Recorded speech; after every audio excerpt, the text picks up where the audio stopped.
Hi everybody and welcome to Heel Heat. My name is George Coles, and on this episode, we're airing our Festivus Grievances. If you're not familiar with Festivus, Festivus is a celebration for the rest of us. It's basically something that came from Seinfeld, and I think it was actually something before Seinfeld, but it's the airing of grievances, there's a whole feast.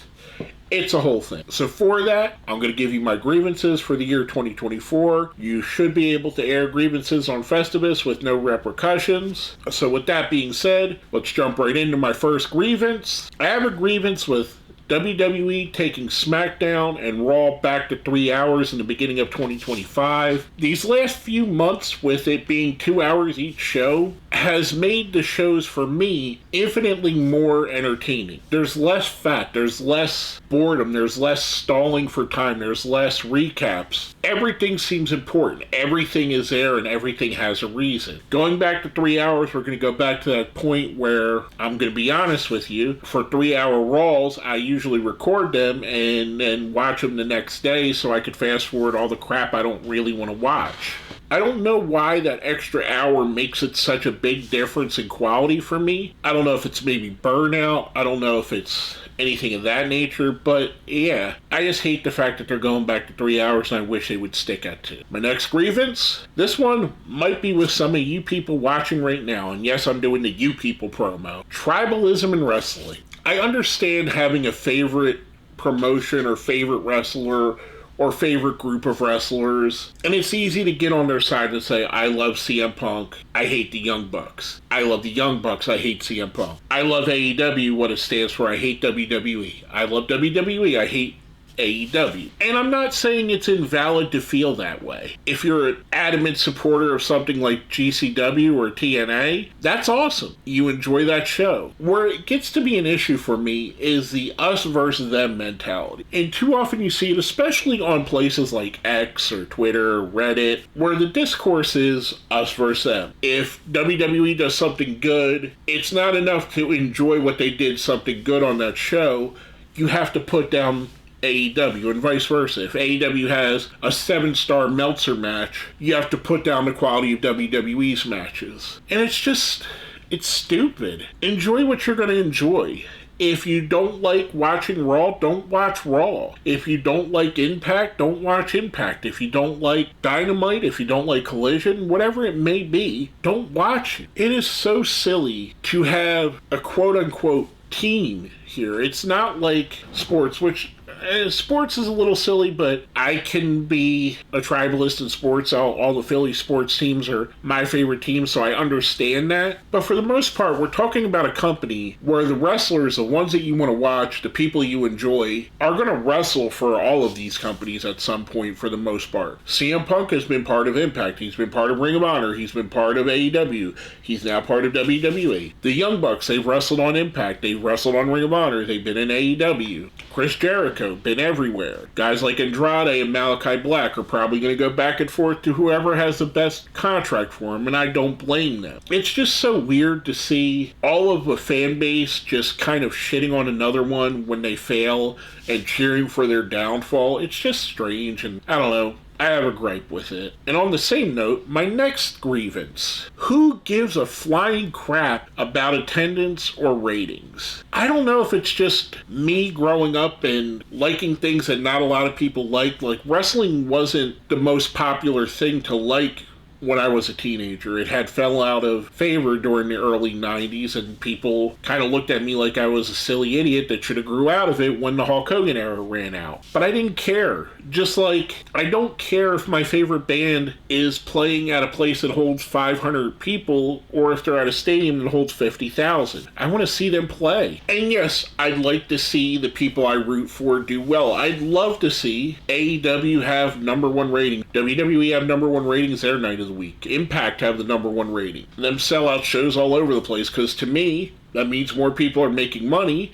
There's a better chance that these companies are going to stick around. Because you may forget, unless you're older like I am, in the 90s there was a lot of companies that came and went, and the same with the 80s. As the territories died, there were companies that were nationwide. There was Global Force Wrestling. That came and went. Herb Abrams and UWF. That came and went. WCW, ECW. Both came and went. TNA will never ever die. That's going to be here forever, so we're not going to include them. In my opinion, Ring of Honor has disappeared. I don't think what AEW is doing with Ring of Honor is a true Ring of Honor product. It kind of feels to me like ECW, the WWE version. The Ring of Honor that we have now is Ring of Honor in name. And it goes back to what I said just the previous grievance. Being happy for something's demise, something to have low ratings, something to have low attendance, that just seems silly. I want everything to do well. Now, I might not watch everything. I might not watch what I don't enjoy, but that doesn't mean I don't want it to do well. I never got into the Big Bang Theory, but I'm happy that it was the #1 rated show for all the actors that were involved and actresses and producers that made a lot of money doing it. It wasn't my cup of tea, but hey, make your money. Same with wrestling. If I find something on Dynamite that I don't like, I'm either going to fast forward through it or change the channel. If there's something on SmackDown I don't like, same thing. I'm going to fast forward through it or change the channel. I don't know, I just think it's a little silly that we put so much emphasis on ratings and ticket sales as wrestling fans. It's a good barometer to see how hot the product itself is, but it shouldn't matter to you how much you enjoy something. I have bands on my Spotify playlist that have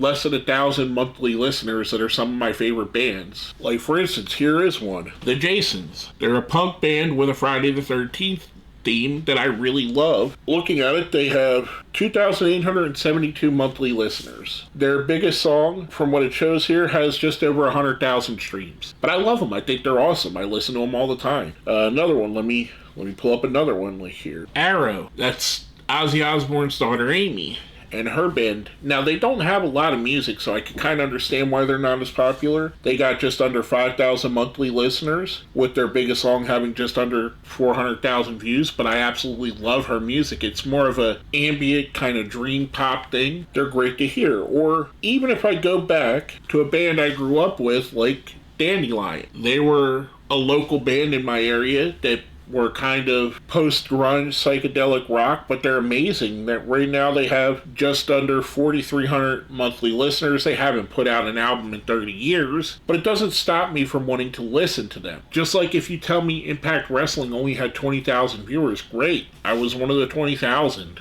And that's what I'm trying to get at. In other forms of media, you really don't care, so why would you care here? I don't know. It's just one of those things. And speaking about other media, we're going to talk about some other media, not just wrestling. This is another thing that I dislike. I hate the discourse. And it's with the Star Wars fandom, which I'm a huge Star Wars fan, as you can tell by the Yoda-inspired Christmas hat I'm wearing. I have a Darth Vader tattoo on my arm, which you probably can't see because I can't give you a good view of it. But anyway, I have probably 200 Star Wars themed Funko Pops here. On my other walls I have giant, I wouldn't say they're posters, they're like party wall hangings from The Force Awakens. Like if you had a birthday party, the plastic wall hangings they would have, I have them hanging on my walls over here. Over in my corner of my room there, which you can't see, there's a giant life-size stand-up of Darth Vader and C-3PO and R2-D2. Two different standouts. R2 and C-3PO's one, Vader's the other. I have an original Millennium Falcon from 1979 I could see from here. I'm a huge Star Wars guy, as you could guess by all I just mentioned. And what grinds my gears, and what I have a grievance with, is the hatred towards the shows without really giving them a chance. Now, am I saying that every piece of Star Wars media is perfect? It's not. Let's talk about The Acolyte first. The Acolyte is probably the most maligned Star Wars property there's ever been, and I don't really know why, because I don't think it's that bad. For most part, I think it's a pretty good show. Does it have its problems? Yeah, there were a couple episodes to me that I felt like were just filler and didn't really have anything in them. But the overall show itself, the acting was good. The new villain or antagonist of the movie, Chimera, I think was awesome. I just think it's so weird that people, much like what I said about wrestling, put so much hatred into something that they're supposedly fans of. And that brings us right on to their current show, The Skeleton Crew. I've seen some negativity about this, and I honestly think that other than Andor, this is the best Star Wars show that they've done yet. I love Skeleton Crew. It's kind of like Goonies in space for me. so far it's been really good. Now, can it tank by the end of the series or season or whatever they're going with? It might, but I like it because it's different. It's a different story in the Star Wars universe. I don't need Luke and Leia and Han and Chewbacca to be in the story for me to enjoy it. I can enjoy a story about a different band of characters, and this is giving me it. It's giving me interesting characters. It's giving you a kid's perspective on the Star Wars universe. I really enjoy it. My grievance, again, much like I said with wrestling, is all the negativity in the Star Wars fandom. That's why it's on my list of grievances. Speaking of grievances with people not liking stuff that I don't think they actually watched. Red One. Yep. I'm going to defend a Dwayne "The Rock" Johnson movie here. I watched Red One a couple weeks ago. I thought it was really a fun movie. Every Friday I get together with my brother and one of our friends, and we do a movie day, and we usually catch up on whatever the new movie release is, or sometimes we'll watch a classic movie and just, kind of hang out and do that. And this was one that we're just like, well, let's give it a chance. And I've seen all the reviews and people talking about it and how bad it is and how it tanked The Rock's career and blah, blah, blah. And I watched it, and I'm not going to say it's my favorite Christmas movie. It's not my favorite Rock movie, but it's a good movie. It's a cute, fun family Christmas movie. It's along the lines of Jingle All the Way. It's along the lines of The Santa Claus. I wouldn't put it up there with like a Home Alone or a Muppets Christmas Carol as being one of the better Christmas movies, but it's a really fun movie that you could sit down with your family and watch and enjoy. And that's the thing, does it need to be Scarface? Does it need to be Goodfellas? Does it need to be Forrest Gump? No. Sometimes you could just watch a movie and enjoy it, like Fast and the Furious. I don't watch Fast and the Furious because I think I'm going to get some great plot. I watch them because you're going to see insane car stunts. And this was just enjoyable. If you haven't watched it, I recommend checking it out. But my gripe is people crapping all over it that I don't think even ever seen it. Now on to my next grievance. My grievance with the pricing of food delivery services. Look, we all enjoy the convenience of DoorDash or Grubhub or Uber Eats, and even I do. I love it. I just ordered pizza today for dinner for myself and my brother. Not through either one of these. I went through Hungry Howie's himself, but I digress. My problem with a service like DoorDash or Uber Eats is the pricing. And yes, I do expect to pay somewhat of a delivery fee, somewhat of an upcharge. Like if I'm going to pay $20, I'm okay with it maybe being $25, $30 when I pay a tip and I pay the charges. What I'm not okay with is before you even get to the tip and charges, say like today when I was looking for something to eat, my brother suggested getting a certain fast food restaurant. And the meal that we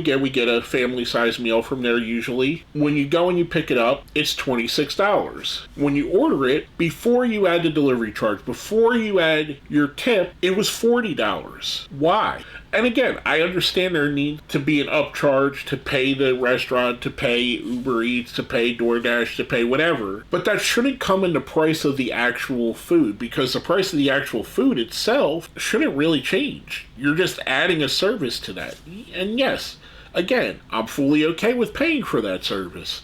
The convenience, sometimes it's worth it. Sometimes I'm doing other things. The reason I ordered food today was because I was preparing to make 3 separate videos that are going to come out. One you've probably already seen already, this video, and another video that's going to come out in a couple days. I was prepping for that so I can get ready after I ate to go ahead and do that. So while I was prepping, I ordered food in. And it just, to me, it's just so outrageous and so silly. They could dial back the margin for as much as people use them and still make a shit ton of profit. I don't know. That's just my grievance, that the pricing on these apps is so silly and so skyrocketing and out of control. There needs to be some kind of regulation, in my opinion. Which goes to our last grievance, the cost of food in general. It is so nuts that when I go to the grocery store, just 2, maybe 3 years ago, I could take $100 and make it last pretty much half a month for myself and my brother. It's just me and my brother in the place that I live in. But nowadays, I gotta go up to the grocery store every week with that $100. It's pretty much quadrupled in price. And it's outpacing wages. So in other words, in the same time the pricing of food has doubled, tripled, quadrupled, us as workers, our wages haven't gone up but maybe 5%, 10%. You might have got a bonus. And it's getting to the point where a lot of the people that I know, I wouldn't say we're living comfortably, but living comfortably enough, are now having money issues, and they have good jobs. There are two people that are working in the family. They have multiple jobs, they have multiple incomes, and they're struggling to make ends meet. It's just so crazy. I think it all is just out of this world, the pricing of food and just general stuff that everybody needs. Again, I think it's corporate greed, much like I said with the DoorDash and Uber Eats thing. So yeah, that's my grievance, that the prices need to come down a bit, which I'm sure you all have the same grievance. But with all that being said, I'm glad you stuck with me to the end. If you did, I want to thank you for that.